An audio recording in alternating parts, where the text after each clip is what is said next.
Hey everyone, welcome back. Today, we're diving straight into the absolute explosion of modern metabolic science in this explainer, Retatrutide versus Tirzepatide. What's the difference? Now, if you're the kind of person who wants to truly master this topic, I put together a complete guide on peptides that you can grab for just $19.90. The link is right down in the description, and I'm telling you, it's an incredible resource. Before we get into the science, take a quick second to subscribe to the channel and hit that like button so we can keep bringing you these deep dives. All right, let's get started. Really quick before we get into the weeds, I want to be super clear about our medical disclaimer. This explainer is strictly informative. We are looking at peer-reviewed articles and clinical trial data. I'm here to break down the science, not give you medical advice. Never, ever use any of these medications without direct supervision from a qualified doctor. Okay, let's look at the data. Here is our game plan for today. We're going to cover the incretin revolution, our baseline, which is semaglutide, the dual-agonist Tirzepatide, the triple threat Retatrutide, how the results stack up, and finally, safety and what the future looks like. Sections 1 and 2, the baseline, semaglutide, and the GLP-1 receptor. Look, to really grasp where we are right now, we have to start with the absolute foundation, right? Semaglutide. You guys already know it's a GLP-1 receptor agonist. When you target this specific GLP-1 signal, it is basically a megaphone telling your brain that you're full. It promotes satiety, heavily reduces food intake, and improves glycemic control.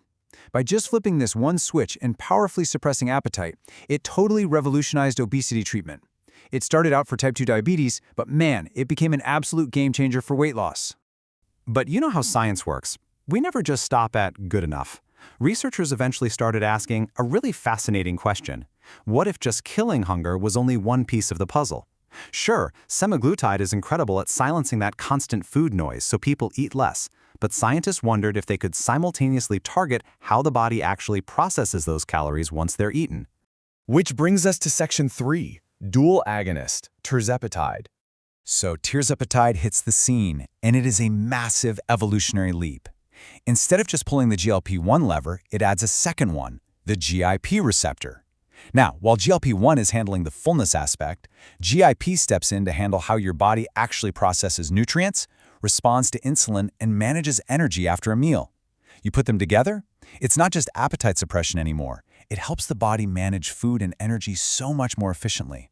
And by the way, if you want the absolute deep dive on exactly how all these different receptors and peptides interact, you have to grab my complete guide on peptides. It's only $19.99. The link is right down below, and it literally covers everything you need to know.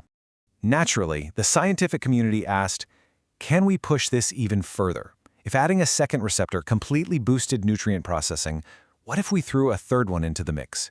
Imagine targeting appetite, nutrient processing, and your baseline energy expenditure all at the same time.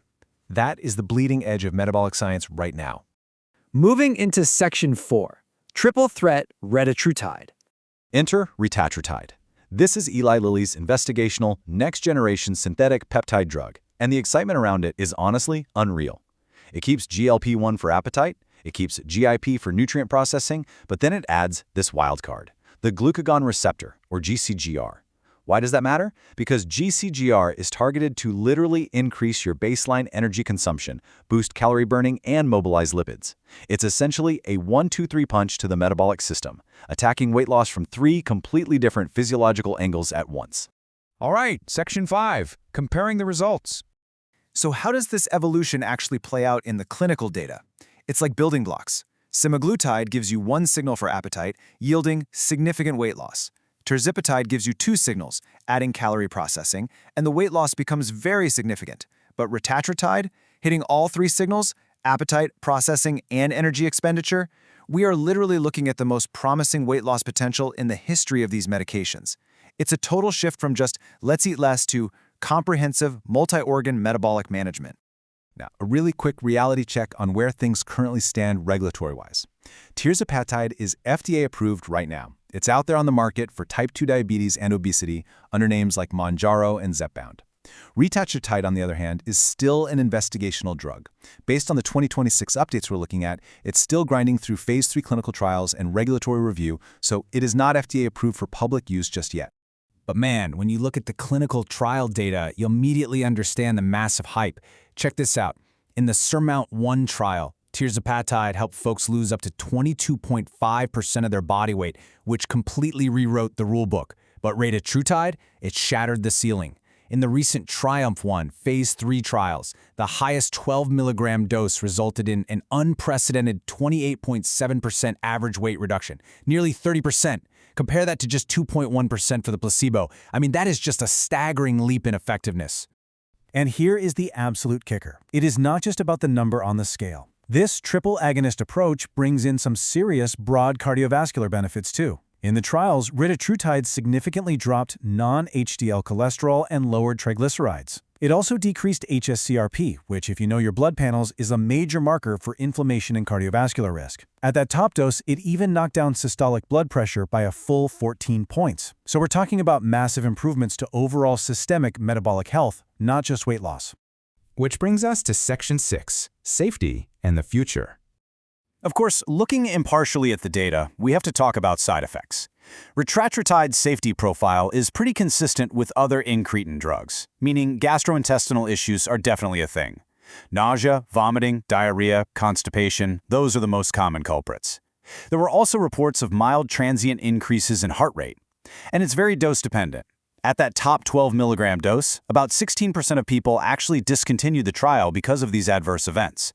So researchers are working really hard right now to find that sweet spot between maximizing those incredible metabolic benefits and keeping patients comfortable. So yes, the efficacy is undeniable, but Retatrutide is still heavily investigational. They're doing massive research right now into long-term safety, pediatric use, and even precision medicine, where these exact therapies might eventually be perfectly tailored to your unique biology. And listen, if you are serious about understanding the exact science, the mechanics, and the practical knowledge behind all these different peptides, do not miss out on my complete peptide guide. It is exactly $19.90. The link is right below in the description, and I promise you it is the ultimate cheat sheet for this entire field. So we've gone from one receptor to two, and now to a triple threat. It really begs the question, what is the ultimate ceiling for medication-assisted weight loss? Are we going to see 4 receptor agonists next? The science is just moving at lightning speed. Drop your thoughts in the comments. I'd love to hear where you guys think this is headed. Thank you so much for hanging out with me for this explainer. Make sure you hit that like button, subscribe to the channel, and seriously, go grab that $19.90 complete peptide guide down in the description. Keep learning, and I'll see you in the next one.